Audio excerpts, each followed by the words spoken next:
Hello student, इस lecture में हम लोग जावा स्टेटमेंट के बारे में पढ़ेंगे कि जावा में स्टेटमेंट क्या होते हैं और कितने टाइप के होते हैं। तो प्रोग्रामिंग में जो भी लाइन हम लोग लिखते हैं वो आपकी स्टेटमेंट कहलाती है और वो लाइंस जावा टोकन से मिलकर बनती हैं। इट मीन्स प्रोग्राम में जितनी भी लाइंस एग्जीक्यूट करने के लिए लिखी जाती हैं वो सारी आपकी स्टेटमेंट कहलाती हैं।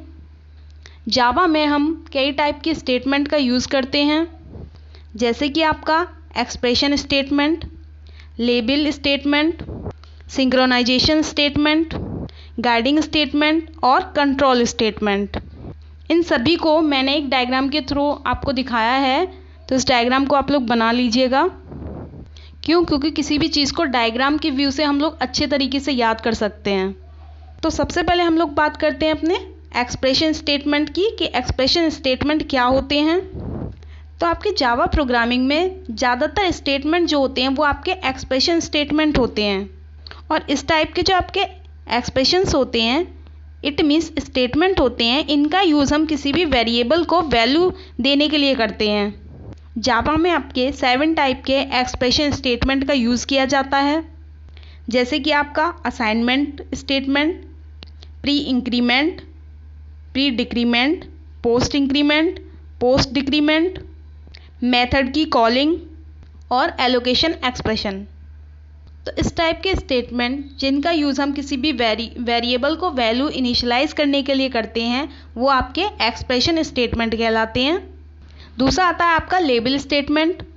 तो जावा प्रोग्रामिंग में हम किसी भी स्टेटमेंट को लेबल से स्टार्ट कर सकते हैं, लेकिन ये लेबल कोई भी आपका कीवर्ड नहीं होना चाहिए, और अगर हमने कोई भी वेरिएबल का नाम पहले से डिफ़ाइन कर रखा है तो हम उस वेरिएबल के नाम को भी एज अ लेबल डिफ़ाइन नहीं कर सकते हैं। तो प्रोग्रामिंग लैंग्वेज में आपका लेबल का यूज़ किसी भी स्टेटमेंट पर जंप करने के लिए किया जाता है।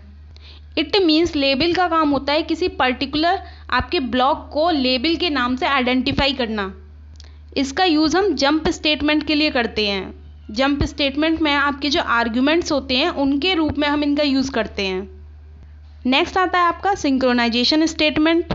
तो सिंक्रोनाइजेशन स्टेटमेंट ऐसे स्टेटमेंट होते हैं जिनमें हम एक से ज़्यादा आपके थ्रेड जो होते हैं, ठीक है, उनको बनाकर इनके साथ काम कर सकते हैं।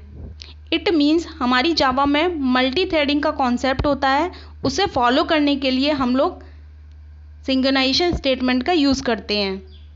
क्योंकि मल्टी थ्रेडिंग में आपके बहुत सारे प्रोग्राम्स होते हैं, थ्रेड यहाँ पर प्रोग्राम को बोला हुआ है, तो बहुत सारे प्रोग्राम्स के साथ एक साथ काम करते हैं। तो जितने भी आपके प्रोग्राम होते हैं उनके साथ सिंक्रोनाइजेशन होके ही काम किया जाता है। तो इस तरीके से मल्टी थ्रेडिंग के जो कॉन्सेप्ट है उसमें हम लोग सिंक्रोनाइजेशन स्टेटमेंट का यूज़ करते हैं। नेक्स्ट आता है आपका गाइडिंग स्टेटमेंट। इस टाइप के जो आपके स्टेटमेंट होते हैं उनका यूज़ हम प्रोग्रामिंग में सिक्योरिटी के पर्पज़ से करते हैं। इट मीन्स ऐसे स्टेटमेंट का यूज़ हम एरर हैंडलिंग के लिए करते हैं, जैसे कि आपका ट्राई, कैच, फाइनल, इस टाइप के जो कीवर्ड होते हैं वो आपके आते हैं गाइडिंग स्टेटमेंट में। नेक्स्ट लास्ट आपका आता है कंट्रोल स्टेटमेंट। तो इस टाइप के जो आपके स्टेटमेंट होते हैं उनका यूज़ प्रोग्रामिंग में हम अपने प्रोग्राम को कंट्रोल करने के लिए करते हैं। इट मीन्स हमारा जो डेटा है उसका फ़्लो किस तरीके से होगा, एग्जीक्यूशन किस तरीके से होगा, उसमें डिसीज़न कैसे लिए जाएंगे, ये सारी चीज़ें हमारी कंट्रोल स्टेटमेंट में आती हैं। इस तरीके से यहाँ पर हमारी प्रोग्रामिंग में आपके जो स्टेटमेंट है जावा में कंट्रोल स्टेटमेंट को 3 पार्ट्स में डिवाइड किया गया है। नंबर 1 है आपका सिलेक्शन स्टेटमेंट, नंबर 2 है आपका इटरेशन स्टेटमेंट, और नंबर 3 है आपका जंप स्टेटमेंट। आगे जो लेक्चर हम लोग लेंगे उसमें हम कंट्रोल स्टेटमेंट के बारे में डिटेल्स में पढ़ते चले जाएंगे कि हमारे कौन से सिलेक्शन स्टेटमेंट होते हैं, इटरेशन स्टेटमेंट कौन कौन से होते हैं और जंप स्टेटमेंट कौन कौन से होते हैं।